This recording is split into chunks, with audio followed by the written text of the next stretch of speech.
Focke-Wulf 190.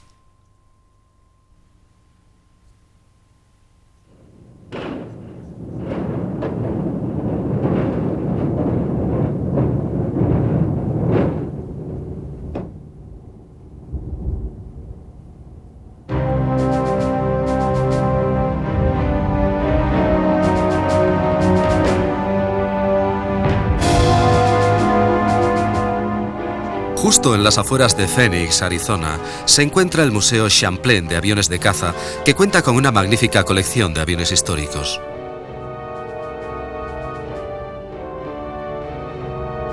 Entre otros excelentes ejemplos, este modelo de Focke-Wulf 190 resulta impresionante. Es un inmaculado ejemplar de uno de los más grandes aviones de la Segunda Guerra Mundial. Reverenciado por los pilotos de ambos lados, el FW-190 en sus múltiples versiones prestó servicio en todos los frentes donde luchó la Luftwaffe desde 1941 en adelante. Algo destacable del 190 es que, a pesar de su éxito, en principio fue un avión que nadie quería, siendo visto como una especie de póliza de seguro que nunca debería ser utilizada. Pero bastante antes del final de la guerra, se convertiría en la espina dorsal de las unidades de caza, siendo constantemente mejorado y modificado. Adolf Galland, general del arma de caza de la Luftwaffe, recomendó cancelar la producción de los demás interceptores con motor de pistón para concentrarse en la fabricación del cazabombardero FW-190. Son necesarios grandes conocimientos en muchas áreas y disciplinas para desarrollar un aparato como el 190, y el resultado final es debido al esfuerzo de un equipo de trabajo. Pero si a alguien puede atribuirse el éxito de este modelo y el esfuerzo para que fuera adoptado por la Luftwaffe, ese alguien fue Kurt Tank. Tank ya había diseñado aviones para la Focke-Wulf cuando esta compañía había intentado infructuosamente competir contra el mítico Messerschmitt Bf-109. Ciertamente, a finales de los años 30, el Bf-109 era visto como invencible y no parecía necesitar ningún sustituto en los años que vendrían. Ágil, aerodinámico y muy efectivo, el 109 era un compendio de las más avanzadas tecnologías de la época, mientras que el diseño menos competitivo de Tank todavía tenía el ala alta tipo parasol, un concepto que parecía pertenecer a la década anterior. En 1937, un gran número de Bf-109 empezaron a ser producidos para la Luftwaffe de Hitler. Después del fracaso de su primer caza, Tank se concentró en otros desarrollos. Siendo como era un líder nato, inspiró a otros diseñadores y al principio de 1936 había conseguido reunir a un grupo de talentos que producirían uno de los más avanzados aviones de línea de esa época, el FW-200 Cóndor, un diseño que no hubiera desentonado entre los aviones comerciales de la posguerra. Mientras tanto, las necesidades de la guerra hicieron que el FW-200 entrara en servicio como avión de reconocimiento marítimo de largo alcance, patrullando sobre el Atlántico en conjunción con las manadas de submarinos U-Boot. Su único punto flaco fue la debilidad de su tren de aterrizaje.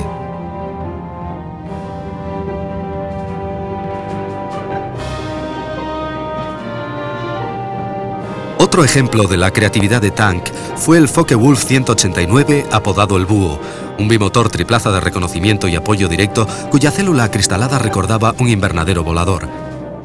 Pese a su estructura realmente ligera, el Búho demostró una extraordinaria resistencia. En más de una ocasión, regresaron búhos a sus bases faltándoles grandes porciones de planos y cola, arrancados por aviones soviéticos que intentaron derribarlos por colisión. Muy apreciado por todos los que lo volaron, este simple y efectivo diseño estaría en servicio a lo largo de toda la Segunda Guerra Mundial, siendo probablemente el mejor de su clase en ambos bandos. En 1937, la guerra todavía parecía lejos y Alemania empezaba a descubrir su recién conseguida prosperidad. El Tercer Reich había traído orden y un renovado sentido de orgullo nacional a una nación que había sufrido las durísimas condiciones de los leoninos tratados posteriores a la Primera Guerra Mundial, a la que siguió una tremenda depresión económica. Pero ahora tenían una motivación y unos planes concretos. Planes de una nueva Alemania con unas fronteras mucho más amplias y planes para una nueva Luftwaffe. Gran parte del éxito del Messerschmitt Bf 109 fue debido a su motor Daimler-Benz Serie 600, una brillante muestra de ingeniería. Tenía una configuración de 12 cilindros en V invertida dispuestos en 2 líneas. Este diseño seguía las tendencias de la época, que consideraban que un motor largo y estrecho ofrecía una silueta más aerodinámica que permitiría al avión ser más rápido. La serie 600 fue utilizada también en el caza bimotor Messerschmitt Bf 110, ofreciendo las mismas ventajas de baja resistencia al avance que permitía ganar velocidad, ya que el diseño de un caza es una continua lucha por obtener mayor velocidad.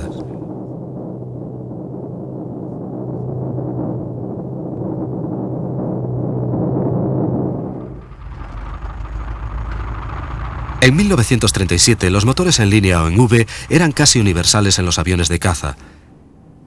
Los Hurricanes ingleses utilizaban el Rolls-Royce Merlin, que proporcionaban la misma combinación de un motor potente en un fuselaje aerodinámico. Este es el Voigt 141, un diseño americano de antes de la guerra que no sería finalmente aceptado, pero del que se vendió un ejemplar a Japón. Posteriormente se afirmó erróneamente que este modelo sentaría la base para los propios diseños de cazas del Imperio. En vez de un motor lineal, empleaba el concepto del motor radial refrigerado por aire, cuyos cilindros estaban dispuestos formando una estrella alrededor del eje del cigüeñal. Menos aerodinámicos que los lineales, los motores radiales o en estrella fueron pese a todo muy populares en la Armada Americana, debido a que resultaban más fiables y no necesitaban la complejidad añadida de un radiador. Además, resultaban más cortos y así un mayor número de aviones podrían ser transportados en las cubiertas de los portaaviones. La compañía Pratt & Whitney en particular continuó con el desarrollo del motor radial como una alternativa a los más estilizados motores lineales refrigerados por líquido. Pero aparte de la US Navy, su principal empleo fue en aviones comerciales o en bombarderos, donde la velocidad no resultaba tan crítica.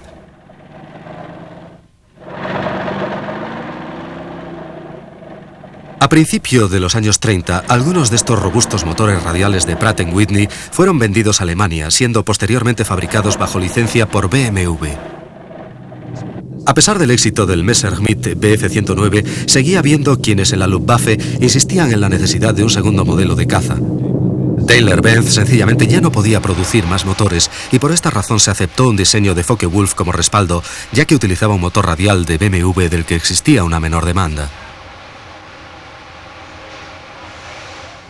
Kurt Tank y su equipo habían sustentado sus teorías en diferentes fuentes.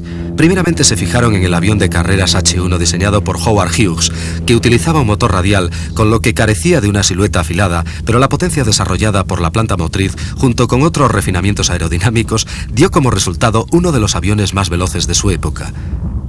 Tank resultó muy impresionado por este diseño, que además incorporaba un ancho tren de aterrizaje para hacer más seguras las tomas de tierra.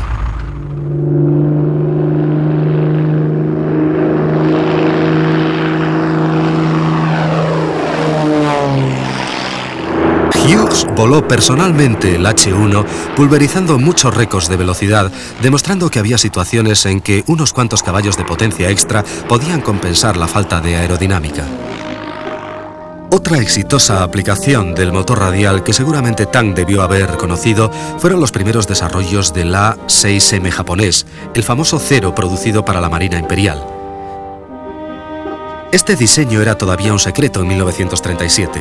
Usaba un largo carenado del motor de apariencia muy americana que penalizaba relativamente su aerodinámica, pero su velocidad y su legendaria maniobrabilidad eran debidas a su muy ligero peso.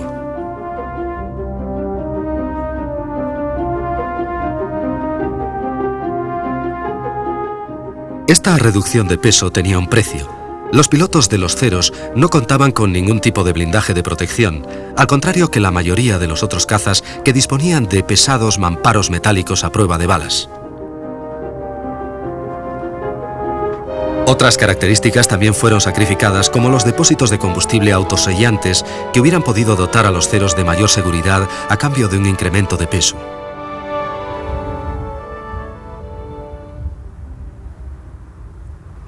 Estas carencias no suponían un desprecio hacia sus pilotos, más bien era una fórmula más pragmática para dotar a los Zeros de gran velocidad y tremenda agilidad. Ambos factores, se suponía, permitirían aumentar la posibilidad de supervivencia de los pilotos, a la vez que les dotaba de un arma mucho más poderosa.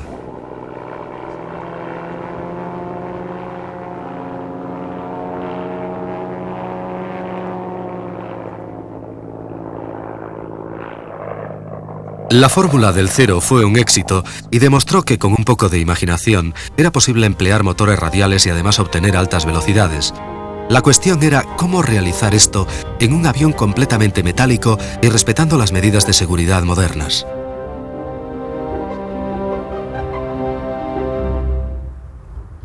Los ingenieros alemanes diseñaron una cubierta de motor especial más aerodinámica que proporcionaba una toma de aire muy pequeña, pero que aumentaba su flujo mediante un único ventilador o fan montado tras de la hélice. La disposición del habitual carenado del motor, desarrollada por científicos americanos, era usada en todo el mundo. Resultaba bastante efectiva, pero no había duda de que reducía la velocidad. El avanzado diseño que Kurt Tank adoptó para su nuevo caza parecía suponer un gran paso adelante, pero pese a todo, existían graves dudas acerca de la eficacia del fan auxiliar debido al pequeño tamaño de la toma de aire en relación con el tamaño del enorme motor BMW.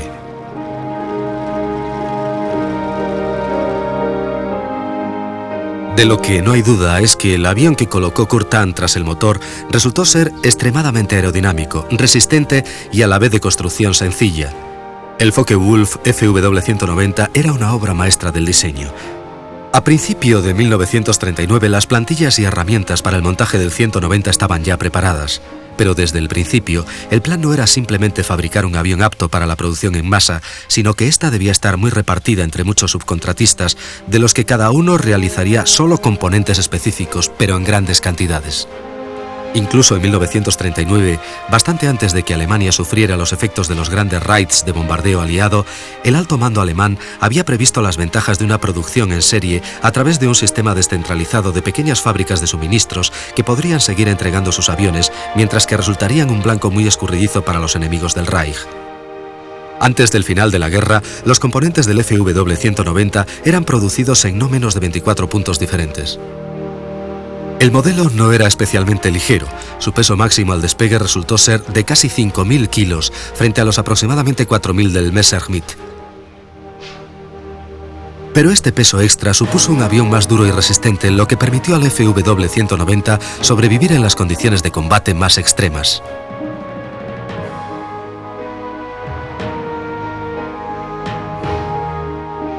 Pero la gran duda permanecía.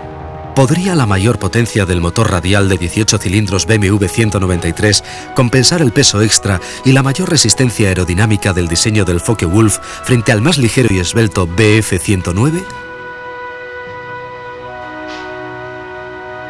Dado que la totalidad de la producción disponible de motores en línea para aviones de combate había sido asignada a la compañía Messerschmitt, Kurt Tank no tuvo otra opción que diseñar su producto basándose en la menos popular tecnología de los motores en estrella.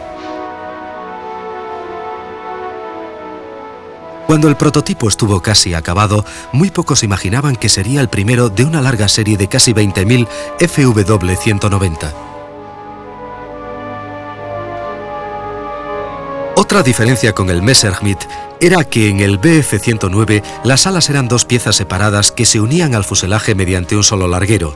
Por contra, el avión de Kurt Tank empleaba alas mucho más robustas que eran unidas entre sí mediante pasadores, formando una sola pieza antes de que el fuselaje se atornillara encima de ellas.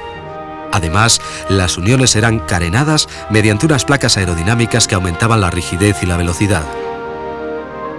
Todo esto reflejaba la filosofía de Kurt Tank de diseños sencillos, pero mediante componentes resistentes, y a la vez maximizando el empleo de las más avanzadas tecnologías disponibles, como el uso de la potencia eléctrica para accionar algunas superficies de control, como los flaps y el accionamiento del tren de aterrizaje. También existía un ingenioso mecanismo de muelles que activaba la rueda de cola. Pronto el enorme motor BMW estuvo listo para ser montado. Había llegado la hora de verificar si la arriesgada fórmula de Kurt Tank, combinar potencia con peso y aerodinámica, daba resultado.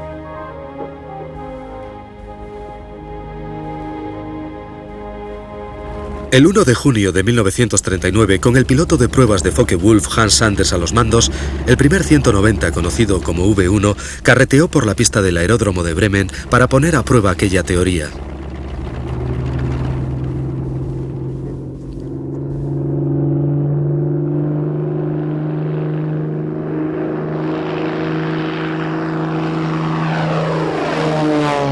Se mezclaron el júbilo con la decepción. Sanders pronto descubrió que el 190 disfrutaba de una excelente maniobrabilidad y que la potencia extra compensaba de sobra el exceso de peso, pero el sistema de refrigeración sencillamente no funcionaba. Dijo que era como volar con los pies dentro de un horno, comentando los inconvenientes derivados del mal funcionamiento de la cubierta del motor. Pero a pesar de que este problema debería ser resuelto, el concepto básico de un equilibrado diseño aerodinámico, impulsado por un poderoso motor y con un robusto y ancho tren de aterrizaje, resultó ser un éxito.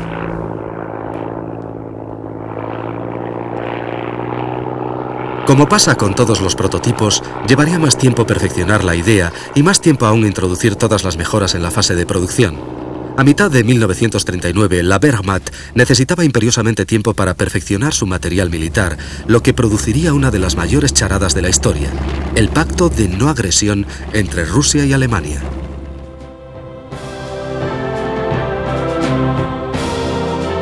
Dadas las claras ambiciones nazis de expandirse hacia el este y la gran diferencia entre los idearios políticos de Hitler y Stalin, el pacto de no agresión, firmado en el verano de 1939, estaba sin duda destinado a ser papel mojado.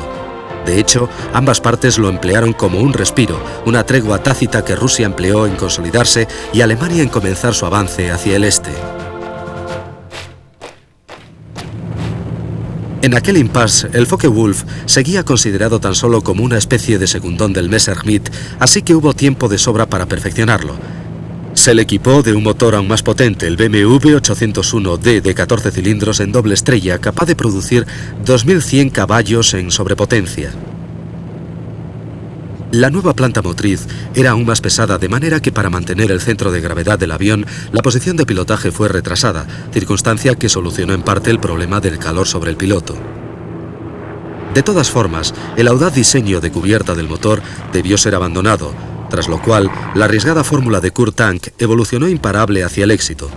Y Goering dio instrucciones concretas. Focke-Wulf debería prepararse para que de sus factorías salieran inmediatamente los nuevos aviones como panes calientes del horno de la panadería. El 190 entró en producción con una cubierta de motor convencional, pero como el piloto se hallaba ahora más retrasado, quedaba perfectamente aislado del calor del motor. Pese a todo, se mantuvo el ventilador interno o fan de refrigeración del motor detrás de la hélice.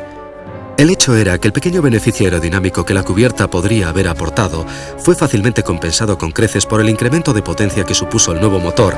El radial BMW 801 contribuyó enormemente al éxito de los primeros modelos del 190. Además, proporcionaba al piloto un enorme escudo contra los ataques frontales y menos riesgos mecánicos, pues al ser refrigerado por aire no tenía las complejidades del sistema de radiadores. También tenía ventajas en accesibilidad. Los equipos de tierra podían alcanzar muy rápidamente cualquier rincón de la planta motriz, haciendo más rápidas las reparaciones.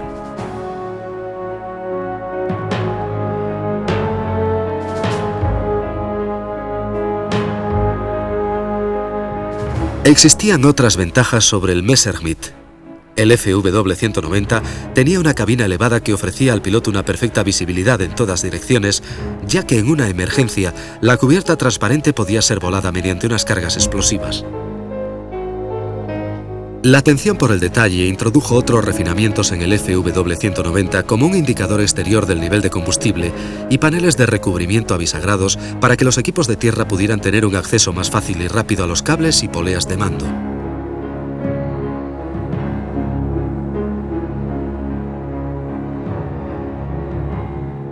Incluso existía un refuerzo sobre el ala que servía de plataforma para que mecánicos y pilotos no abollaran los delgados paneles del recubrimiento del ala.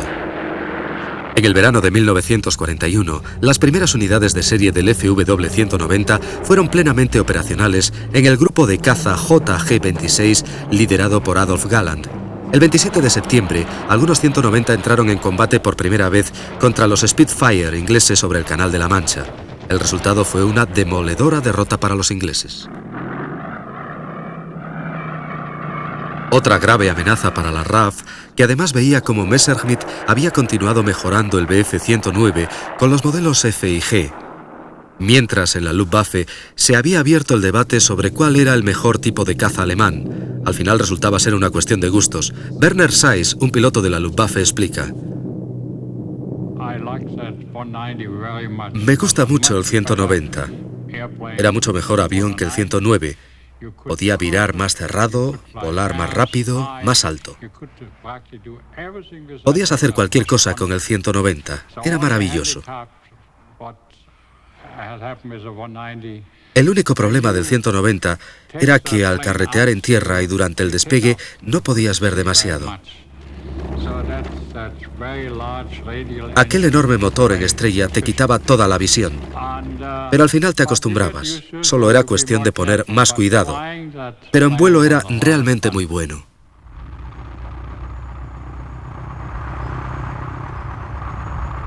Pero no todos los pilotos de la Luftwaffe aceptaron el diseño de Focke-Wulf, incluso a pesar de que el Messerschmitt tenía un tren de aterrizaje muy estrecho, que hacía difícil su control, y una carlinga extremadamente pequeña. Todavía seguía siendo la primera opción de muchos pilotos, incluyendo al general Günther Rall. Yo diría que el 109 era como un estoque, mientras que el 190 era un sable. El 109 era rápido como un cohete, pero el 190 tenía un buen armamento. Tenía 4 tubos alrededor del motor, muy cerca de él, de manera que el récord de derribos en un solo día, como los 13 o 14 que consiguió Novotny, fueron con el 190.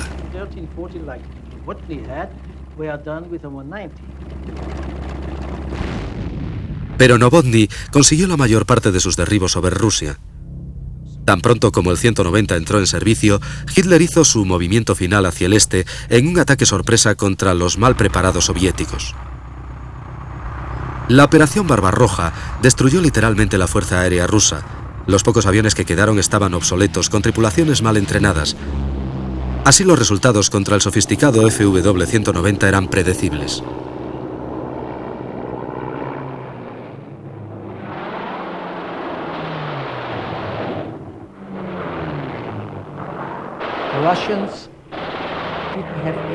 Los rusos no tenían ninguna experiencia. Los pilotos no tenían entrenamiento en tácticas de combate, volaban con equipos muy obsoletos, incluso de la Guerra Civil Española. El núcleo de sus cazas lo comprendían el I-16 Rata y el I-153, que era un biplano. El resultado fue que ellos sufrieron unas pérdidas tremendas.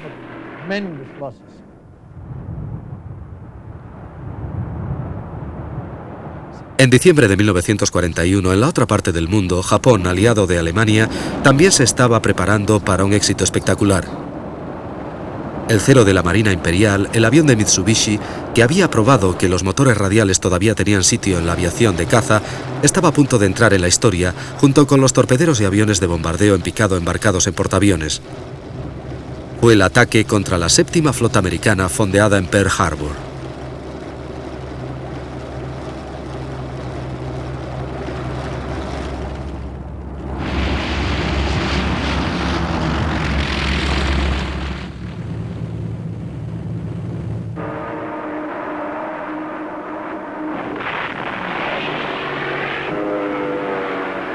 Al no encontrarse los portaaviones en el puerto, el ataque resultó impresionante, pero no definitivo. Y fatal para Alemania. 24 horas después del ataque, Hitler declaraba la guerra a los Estados Unidos. Al hacerlo, acababa de sellar la suerte del Reich.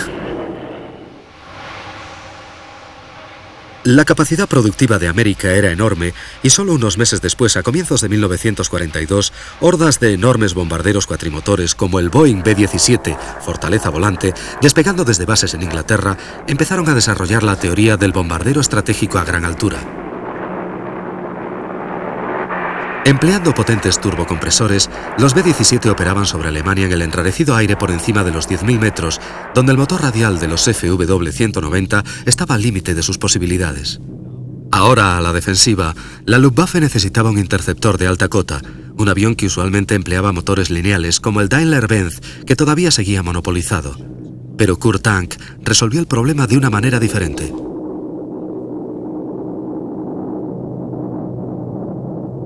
Este es el Junkers 88, un bombardero extremadamente versátil que empleó diferentes motores, entre los que se encontraba el Jumo 213. De silueta redonda, parecía un motor radial, pero se trataba de un V-12 con un radiador circular detrás de la hélice. Al contrario que el Daimler-Benz, el motor Jumo estaba plenamente disponible y en un arriesgado movimiento, Tank dispuso la integración de esta potente planta motriz en el 190.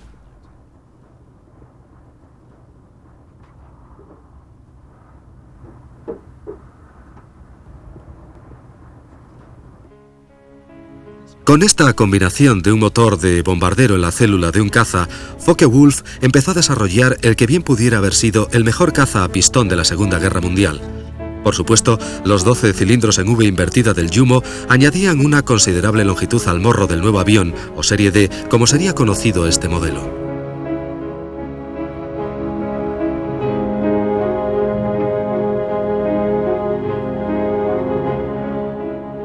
El incremento de potencia y la capacidad de volar a gran altura convertirían más tarde al FW-190 de morro largo en el más respetado de todos los cazas alemanes. Durante el desarrollo de la Serie D, Focke-Wulf tuvo que afrontar los mismos problemas que surgieron en el prototipo original. Al poner mayor peso delante del ala, era necesario retocar la parte trasera para preservar el equilibrio y la posición del centro de gravedad. La solución de Tank fue simple. Sencillamente alargó 25 centímetros la parte trasera del fuselaje a base de paneles intermedios huecos.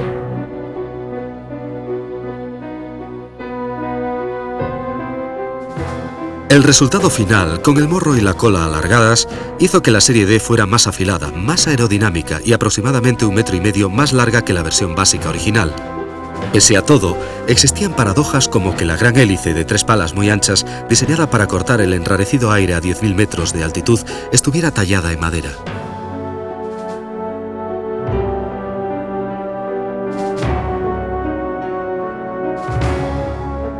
La Serie D disfrutaba también de muchas de las características ampliamente probadas en el diseño original de 1940. Las alas, cabina y el tren de aterrizaje eran los mismos que en la versión de morro corto con motor radial y que todavía seguía en producción. Ambos tipos empleaban el mismo sistema de control de vuelo extremadamente avanzado para su época. Todos los 190 tenían superficies de control de vuelo operadas eléctricamente, lo que eliminaba el engorro de transmisiones mecánicas, poleas y sistemas hidráulicos, usando en su lugar delgados cables eléctricos que transmitían bajo voltaje a motores eléctricos que accionaban las superficies. Estos cables estaban menos expuestos a los daños producidos por el enemigo. Debido a ello, la batería resultaba un componente vital e iba alojado en un compartimento blindado tras el piloto.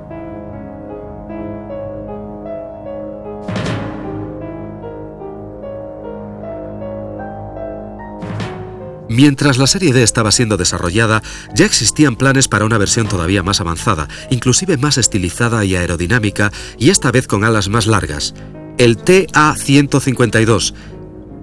Este modelo llevaba la inicial T en honor a su diseñador, en lugar del de la compañía que lo fabricaba.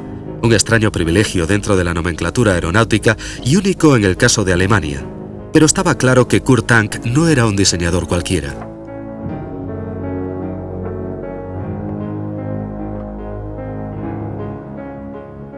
Tanto en la Serie D como en el alargado TA-152, el concepto básico del FW-190 original fue siempre la base del éxito de los modelos posteriores. Allá en 1937, Focke-Wulf había empleado criterios de diseño simples que resultaron más que adecuados para las siguientes fases de desarrollo.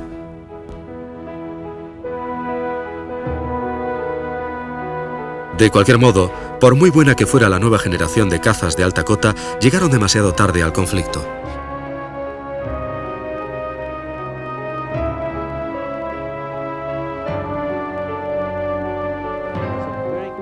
Era un avión realmente bueno, con una buenísima visibilidad, con un motor excelente a grandes alturas, pero llegó demasiado tarde, así que no produjo ningún cambio decisivo para el desenlace final. Además, los avances de los rusos estaban cambiando la situación en el este. Fue una sorpresa para nosotros el descubrir que ellos habían sido capaces de establecer una línea de producción fuera del alcance de nuestros bombarderos, que estaba detrás de los montes Urales, o cerca de ese área, y de la que salía una enorme cantidad de aviones. Desarrollaron aviones mejores, todos esos MiG-Jack eran muy buenos y pilotos mejor entrenados. Y después de 1942 en adelante, formaron esas unidades de élite, los regimientos de guardias rojos. Y al menos en mi área, uno podía identificarlos debido a que pintaban todo el morro del avión, desde la cubierta del motor hasta la cabina. Así podíamos identificar a la élite, a los que eran los verdaderos oponentes. Una nueva generación de pilotos rusos, junto a aviones mucho más avanzados, podrían ayudar a empujar la marea contra Alemania.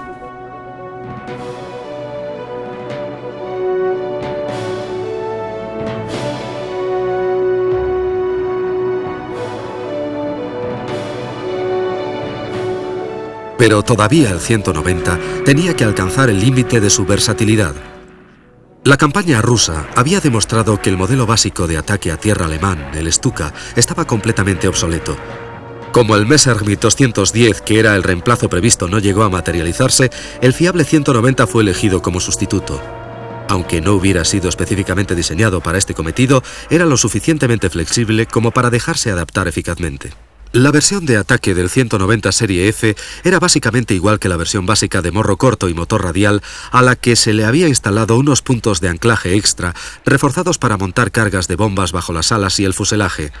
El resultado fue un diseño básico de avión de caza con la capacidad de transportar bombas cuando fuera necesario utilizarlo como avión de ataque.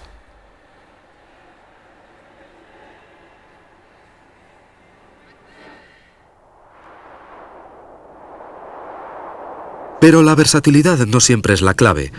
La guerra en el este continuaba y los pilotos alemanes tenían ya que competir contra aviones rusos muy especializados, como el Ilyushin IL-2 Stormovik, que se reveló como un verdadero problema para los cazas FW-190. El IL-2 era un avión condenadamente bueno, muy duro de derribar porque estaba pesadamente blindado tanto por debajo como por detrás. Además tenía un artillero que disparaba hacia atrás, con lo que hacía muy difícil el que apuntaras con precisión suficiente como para derribarlo. Y era corriente que muchos pilotos de FW-190 descargaran completamente toda su munición y a pesar de eso los IL-2 seguían volando. La incapacidad de los cazas alemanes para neutralizar aviones soviéticos como el Stormovik influyó ciertamente en las batallas de tanques del frente oriental. Estos duelos entre blindados fueron decisivos en la campaña rusa.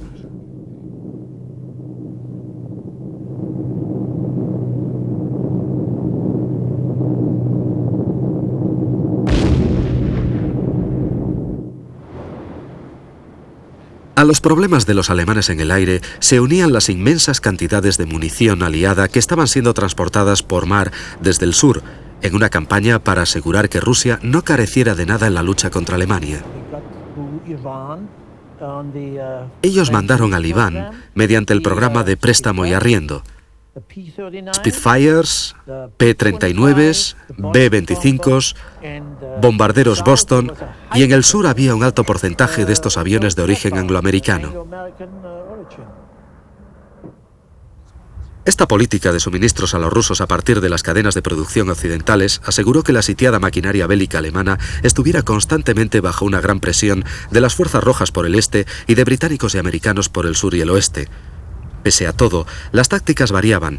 Los soviéticos se concentraban principalmente en el combate por tierra y usaban sus aviones como apoyo al ejército, sobre todo mientras que los americanos eran partidarios de llevar la guerra a los cielos de Alemania mediante los bombarderos pesados de largo alcance.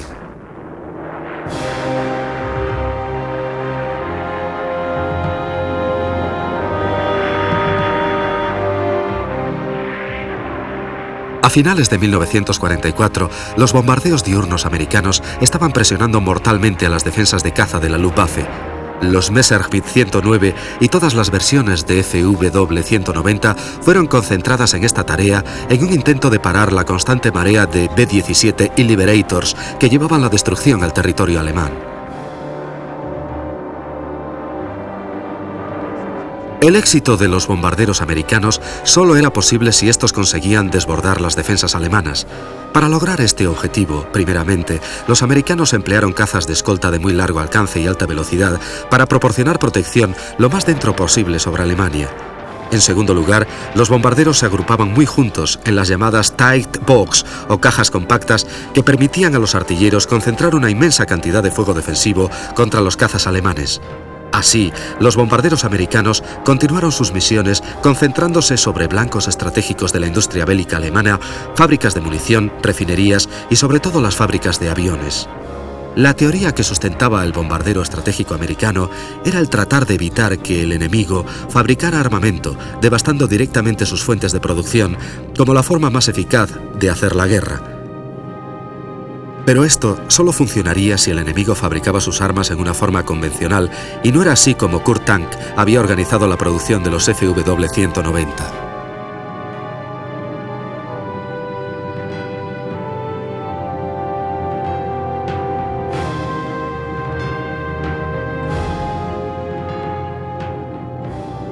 Los cientos de subcontratistas que se desperdigaban a lo largo de toda la nación consiguieron incrementar el suministro de componentes a pesar de los ataques de los bombarderos, de manera que el flujo de los nuevos FW-190 continuaba saliendo de las líneas de producción para desesperación de los estrategas americanos. El coronel de la inteligencia aérea Fred McIntosh nos explica.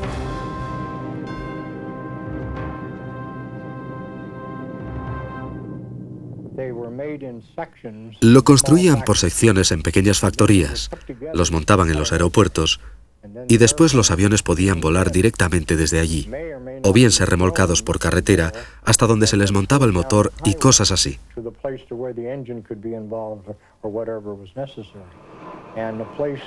De esta manera, cualquier fábrica familiar de muebles de calidad o talleres de maderas podían estar fabricando, por ejemplo, los conjuntos de cola de los aviones.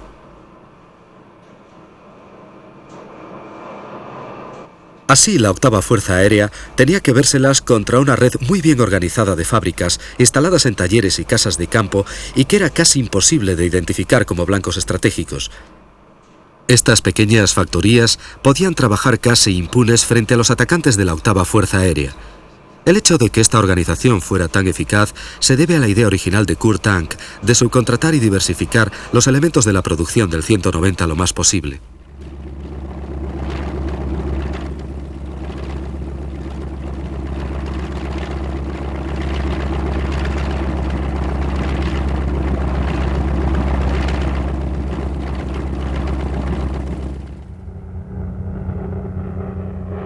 Incluso cuando la guerra estaba llegando a su inevitable conclusión, el diseño básico con motor radial del 190 era todavía un muy serio adversario para cualquier cosa que los aliados pudieran poner en el aire. Los diseños aliados se habían ido perfeccionando. Aviones como el Republic P-47 Thunderbolt, que también había sido basado en un motor radial, llegaban cada vez en mayor número y con pilotos mejor entrenados.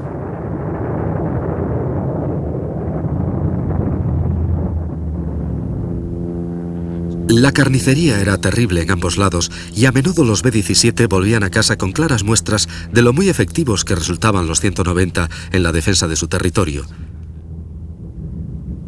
Incluso cuando su causa estaba irremisiblemente perdida, los pilotos de la Luftwaffe, cortos de municiones y de combustible, seguían ofreciendo una enconada resistencia.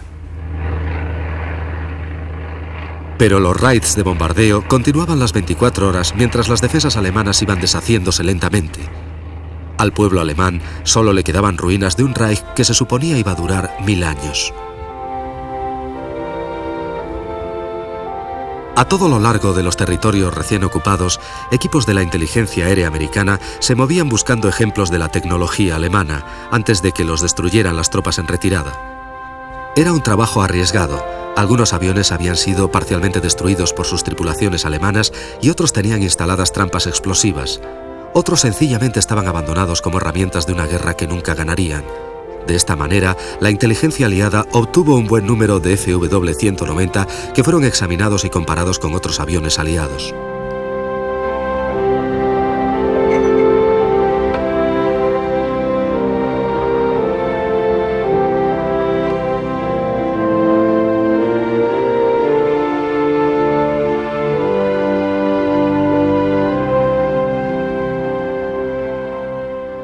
Por supuesto, los aliados habían capturado anteriormente algún que otro FW-190, de manera que ya tenían una idea clara de la filosofía del diseño del avión, pero ahora se trataba de un material muy abundante y técnicos expertos de las fábricas americanas pudieron volar los aviones alemanes y obtener información de primera mano.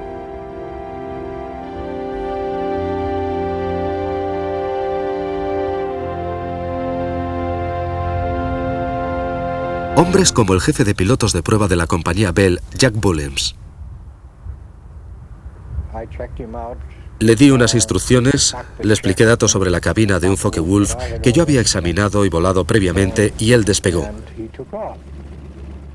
Ahora estaba en manos de un competente piloto de pruebas americano, bien entrenado, ganador de varias carreras y de los trofeos Thompson en Cleveland. Después de que despegara, yo me volví a trabajar con la tripulación de tierra cuando pasó Jack Bulliams en el Focke-Wulf a unos 30 a 35 pies a ras de suelo. Se abrió sobre el aeródromo, tiró del avión y le hizo realizar unos cuantos toneles antes de alejarse mediante una increíble trepada en candela.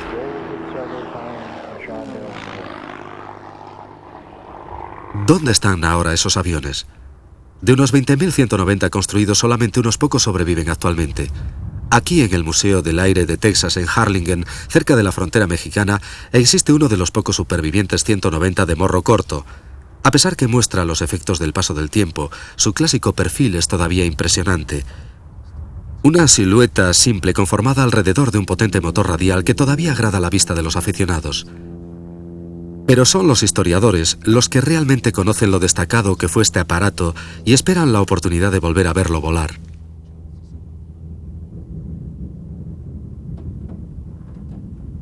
Tendrán que esperar algunos años antes de que este 190 tejano sea reconstruido de acuerdo a los niveles de calidad originales, pero mientras llega ese momento, las mismas y bellas proporciones se pueden ver a veces sobre los azules cielos de Texas.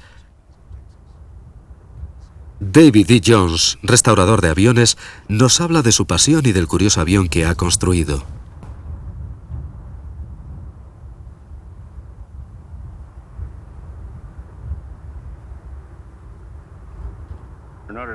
Para poder construir este modelo, estudié meticulosamente el original y me quedé sorprendido de lo que descubrí, de lo bien construido que estaba y de algo que la mayoría de la gente desconoce, y es que este avión empleaba un sistema de potencia integrado en una única palanca de control.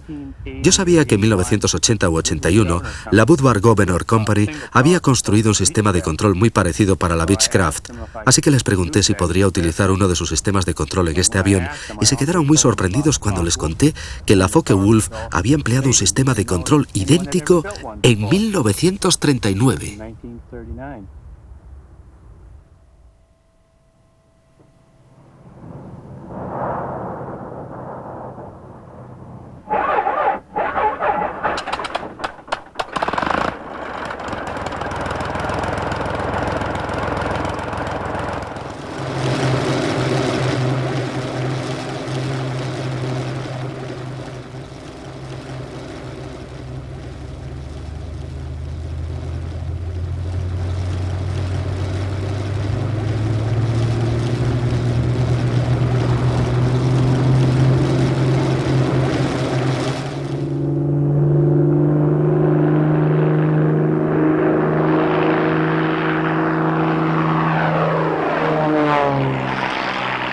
Esta réplica del 190 construida por Jones está realizada a 3/4 de escala y por supuesto el motor es diferente, pero todas las proporciones son exactas, así que esta sobresaliente reproducción vuela de la misma impecable manera en la que el original se hizo famoso y en la que los pilotos de la Luftwaffe lucharon por toda Europa.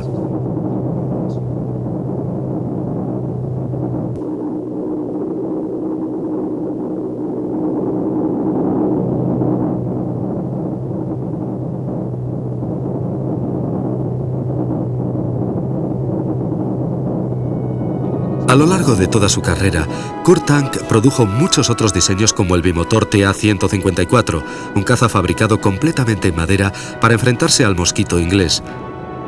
Después de la guerra quedaban pocas oportunidades para él en su patria, así que emigró a la India, donde sentó los cimientos de la industria aeronáutica de ese país, introduciendo la tecnología de los motores a reacción. Continuó trabajando hasta su muerte.